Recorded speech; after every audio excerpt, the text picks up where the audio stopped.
Media మిత్రులందరికీ నమస్కారం. ఈరోజు కాళేశ్వరం కమిషన్ లో భాగంగా ఈరోజు మమ్మల్ని పిలవడం జరిగింది. కమిషన్ అడిగిన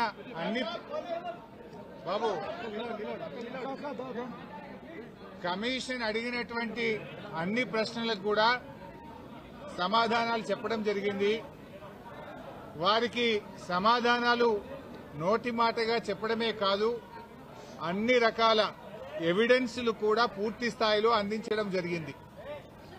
నేను మీడియాతో కూడా ఒకటే కోరుతా ఉన్నా, ఎందుకంటే మేము కమిషన్ ముందు హాజరయ్యి వచ్చి ఇక్కడ నేను రాజకీయాలు మాట్లాడడమో ఇతర అంశాల జోలికి వెళ్ళను. రాజకీయాలుంటే రేపు మాట్లాడుకుందాం, క్వశ్చన్ అండ్ ఆన్సర్స్ రేపు అడగండి, అన్నిటికీ ఆన్సర్ ఇస్తా. బట్ ఈరోజు ఎందుకంటే కమిషన్ ముందు ఏం జరిగిందో మీకు కావాలి, ఎందుకంటే ఐ కెనాట్ మిస్గైడ్.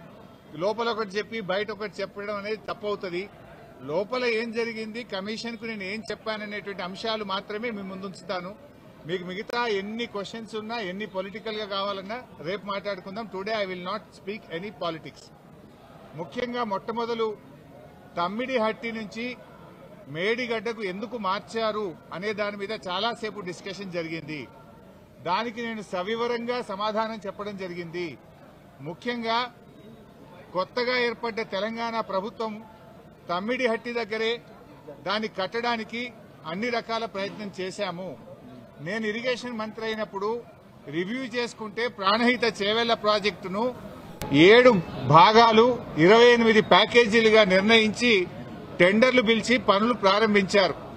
హెడ్ దగ్గర పని స్టార్ట్ చేయకుండా తోకల దగ్గర పని స్టార్ట్ చేసిండ్రు.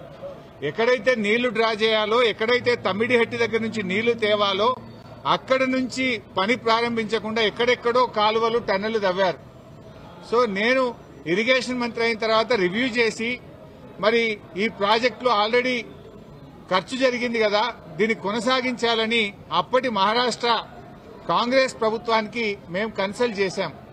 హసన్ మిష్రిఫ్ గారు కర్ణాటక ఇరిగేషన్ మినిస్టర్ గా ఉంటే ఆయన దగ్గరికి ప్రభుత్వం ఏర్పడ్డ నెల రోజులకే వెళ్లి, మీరు దయచేసి మాకు అనుమతి ఇవ్వండి, మేము ఇక్కడే మహారాష్ట్ర ప్రభుత్వానికి మేము కోరాం, దయచేసి మాకు అనుమతి ఇవ్వండి, మేము మా వాళ్ళు మాకంటే ముందున్న ప్రభుత్వం మరి తమ్మిడిహట్టిని నిర్ణయించుకొని ఆల్రెడీ పనులు ప్రారంభించారు, 28 ప్యాకేజీలకు టెండర్లు పిలిచారు, మమ్మల్ని ఇక్కడ కట్టుకోవడానికి అనుమతి ఇవ్వండి అని అప్పటి మహారాష్ట్ర కాంగ్రెస్ మంత్రి, నీటిపారుదల శాఖ మంత్రి హసన్ మిష్రిఫ్ గారిని కోరాం. ఆ మినిట్స్ ఆఫ్ ద మీటింగ్ కూడా కమిషన్ కి అందించాను. ఆనాడు ఇరిగేషన్ మంత్రిగా ఉన్నటువంటి మిష్రిఫ్ గారు చాలా స్పష్టంగా ఏం చెప్పిందంటే, మేము 7 ఏళ్లుగా ఇక్కడ కట్టడానికి ఒప్పుకోలేదు, మా రాష్ట్రంలో ధర్నాలు ఉద్యమాలు జరుగుతా ఉన్నాయి, మేము 152 మీటర్ల దగ్గర ఒప్పుకోలేము. ఈ విషయం మీద మా ముఖ్యమంత్రి పృథ్వీరాజ్ చౌహాన్ గారు మీ ముఖ్యమంత్రి కిరణ్ కుమార్ రెడ్డికి ఇప్పటికే లేఖ రాశారు అని ఆ లేఖ నాకు అందించారు. ఆ లేఖని ఇప్పుడు కమిషన్ దృష్టికి తీసుకుపోయాను నేను. ఆ లేఖలో ఏముందంటే, మీకు మీరుగా నిర్ణయించుకొని పనులు ప్రారంభిస్తే మీరు చేసే ఖర్చు, మీరు చేసే డబ్బు ఏదైతే ఖర్చు చేస్తుందో అదంతా వృధాగా మారే అవకాశం ఉంది అని పృథ్వీరాజ్ చౌహాన్ గారు మన రాష్ట్ర ముఖ్యమంత్రికి రాసిన లేఖను ఆనాటి కాంగ్రెస్ మంత్రి నాకు ఇచ్చారు. అంటే మీరు ఇట్లా పోతున్నారు, తప్పు అనే విషయం, ఆ విషయం కూడా కమిషన్ దృష్టికి తీసుకుపోయాం. ఎట్ ద సేమ్ టైం ఒక 5-6 మీటింగ్లు జరిగినాయి మహారాష్ట్ర తెలంగాణ మధ్య. 5-6 మీటింగ్లు మినిస్టర్ లెవెల్లో, ఇంజనీర్ల లెవెల్లో, ఫైనల్ గా ముఖ్యమంత్రి కేసీఆర్ గారు స్వయంగా మహారాష్ట్రకు వచ్చి మహారాష్ట్ర ముఖ్యమంత్రి ఫడ్నవీస్ గారితో జరిగిన చర్చల మొత్తం సారాంశాన్ని వారికి చెప్పే ప్రయత్నం చేశాం. ఎందుకంటే అనేక ప్రయత్నాలు చేశాం. మహారాష్ట్రలో కాంగ్రెస్ ప్రభుత్వంపై బీజేపీ ప్రభుత్వం వచ్చింది.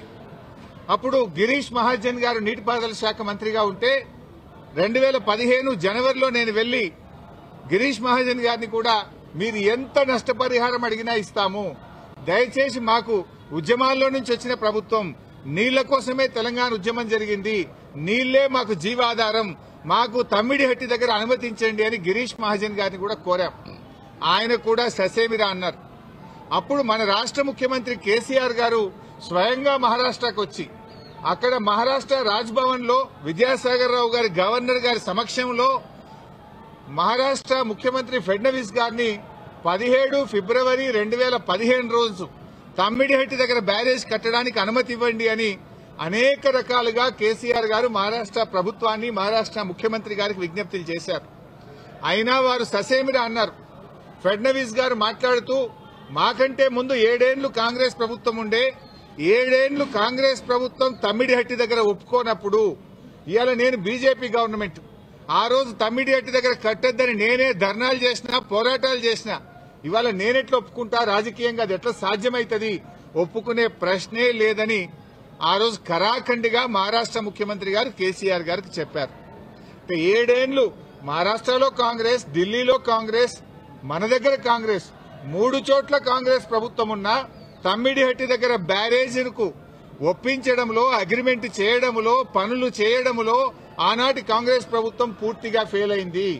నాటి కాంగ్రెస్ ప్రభుత్వంలో ఉత్తమ్ కుమార్ రెడ్డి, కోమటిరెడ్డి వెంకటరెడ్డి, శ్రీధర్ బాబు వీళ్లే తెలంగాణ ప్రాంతం నుంచి మంత్రులుగా ఉన్నారు.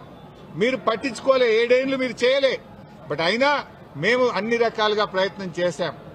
ఇంత మధ్యలోనే ఈ సమయంలోనే సెంట్రల్ వాటర్ కమిషన్ తమ్మిడిహట్టి దగ్గర నీళ్లు లేవు అని 2 లేఖలు రాసింది. 2 లేఖల్లో స్పష్టంగా అక్కడ నీటి లభ్యత తక్కువ ఉంది, మీరు ప్రత్యామ్నాయం చూసుకోండి అని మనకు కేంద్ర సిడబ్ల్యూసి మనకు చెప్పడం జరిగింది. అదేవిధంగా అదే సిడబ్ల్యూసి మీరు కట్టిన రిజర్వాయర్లు తక్కువ ఉన్నాయి, రిజర్వాయర్ల సంఖ్య పెంచుకోండి అని కూడా చెప్పింది. ఇవన్నీ లెటర్లు కూడా ఈరోజు కమిషన్కి ఇచ్చాం. సిడబ్ల్యూసి నుంచి వచ్చిన 3 లేఖలు ఈరోజు కమిషన్కి ఇచ్చాం. అప్పుడు కూడా కేసీఆర్ గారు ఒకవైపు మహారాష్ట్ర ఒప్పుకోవడం లేదు, రెండవ వైపు నీళ్లే లేవు. ఈ పరిస్థితుల్లో ఏం చేయాలని కేంద్ర ప్రభుత్వ సంస్థ వ్యాప్కోస్ కు కేసీఆర్ గారు మరి ఏం చేయాలో ప్రత్యామ్నాయం సూచించండి అని వ్యాప్కోస్ కు మేము ఇవ్వడం జరిగింది.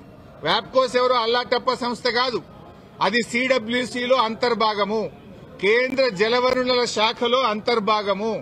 ఆ వ్యాప్కోస్ కి ఇస్తే వ్యాప్కోస్ లైడార్ సర్వే చేసి డీటెయిల్డ్ గా ఎగ్జామిన్ చేసి మాకు మేడిగడ్డ దగ్గర నీటి లభ్యత ఉంటుంది, అక్కడ ప్రాజెక్టు కట్టుకోండి అని వ్యాప్కోస్ అనే సంస్థ చెప్పింది. ఆ వివరాలు కూడా కమిషన్ కి అందించాం. సో వ్యాప్కోస్ నివేదిక మేరకు, సెంట్రల్ వాటర్ కమిషన్ సూచనల మేరకు మహారాష్ట్ర ఒప్పుకోకపోవడం వల్ల మన ఇంజనీర్ల రికమెండేషన్ మేరకు ఆనాడు రాష్ట్ర ప్రభుత్వం నీళ్లు లేని చోట నుంచి నీళ్లున్న చోటకు మేడిగడ్డ ప్రాజెక్టుకు రూపకల్పన చేశాం. మీరు ఆనాడు నీళ్లు లేని చోట ప్రాజెక్టు ఇరికిచ్చే ప్రయత్నం చేసినారు. 7 ఏళ్లలో మహారాష్ట్రను ఒప్పించలేకపోయారు. అక్కడ వైల్డ్ లైఫ్ ప్రాజెక్టు కూడా ఉంది, చాప్రాల్ అనే వైల్డ్ లైఫ్ ప్రాజెక్టు కూడా తమ్మిడిహట్టి దగ్గర ఉంది. వైల్డ్ లైఫ్ ప్రాజెక్టుకు అనుమతి రావాలంటే 10 ఏళ్లు అవుతుంది. మరి పోరాటాల నుంచి నీళ్ల కోసం ఉద్యమించిన తెలంగాణ ప్రభుత్వం నీళ్ల కోసం మేము వ్యాప్కోస్ యొక్క ఆలోచన మేరకు, సూచనల మేరకు నీళ్లు లేని చోట మీరు ప్రాజెక్టు ప్రతిపాదిస్తే నీళ్లు ఉన్న చోటికి మార్చడం జరిగింది.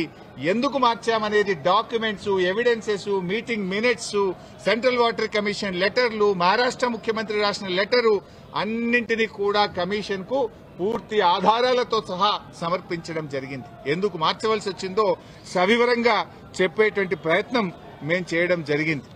కాళేశ్వరం కార్పొరేషన్ కు కేబినెట్ అనుమతి ఉందా అని అడిగారు.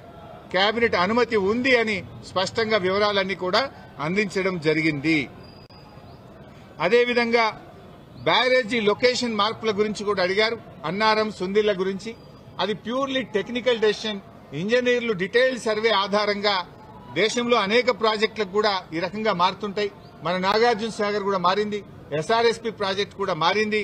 సో అది ఏదన్నా డెసిషన్ బ్యారేజ్ కొంత ముందుకు వెనకకు జరిగేది అది ఇంజనీరింగ్ డిపార్ట్మెంట్ తీసుకోవాల్సినటువంటి నిర్ణయాలు అనేటువంటి విషయాన్ని కూడా కమిషన్ గారు అడిగినప్పుడు మేము చెప్పడం జరిగింది. మొత్తంగా ఈ ప్రాజెక్టులో రిజర్వాయర్ల కెపాసిటీ ఎంత, నీటి నిల్వ సామర్థ్యం ఎంత ఉంది అని అడిగితే 141 టీఎంసీల సామర్థ్యం ఉందని చెప్పి కూడా మేము వారికి చెప్పడం జరిగింది. అదేవిధంగా కాళేశ్వరంను కొంతమంది ఇవాళ పిచ్చి పిచ్చిగా కూలేశ్వరం అని మాట్లాడుతున్నారు. మొన్ననే నేను ప్రజెంటేషన్లో కూడా సవివరంగా చెప్పాను. కాళేశ్వరంలో 100 భాగాలున్నాయి. 100 భాగాల్లో అన్ని ఇంటాక్ట్ ఉన్నాయి. లైక్ ఇప్పుడు మనం మొన్న అనుకున్నట్టుగా 3 బ్యారేజీల్లో, అదేవిధంగా కాళేశ్వరంలో 16 రిజర్వాయర్లు, 19 సబ్స్టేషన్లు, 21 పంప్ హౌస్లు, 203 కిలోమీటర్ల గ్రావిటీ టనెళ్లు, 98 కిలోమీటర్ల ప్రెజర్ మెయిన్స్, 1531 కిలోమీటర్ల గ్రావిటీ కెనాల్స్ ఇవన్నీ కూడా ఇంటాక్ట్ ఉన్నాయి. ఒకవైపు ముఖ్యమంత్రి గారు మొన్న పోయి గంధమల్లకు శంకుస్థాపన చేశారు. మరి గంధమల్లకు నీళ్లు ఎక్కడి నుంచి పోతాయి? మల్లన్న సాగర్ నుంచి పోతాయి. మల్లన్న సాగర్ ఎక్కడిది? కాళేశ్వరంలో అంతర్భాగం. ఇంకొక వైపు హైదరాబాద్ కు మూసీని సుందరీకరణకు నీళ్లు తెస్తా అంటున్నారు. ఎక్కడి నుంచి తెస్తా అంటున్నారు? మూసీకి హైదరాబాద్ కు 30 టీఎంసీల నీళ్లు తెస్తామంటున్నారు. మల్లన్న సాగర్ నుంచి తెస్తామంటున్నారు. మల్లన్న సాగర్ ఎక్కడిది? కాళేశ్వరంలో అంతర్భాగం.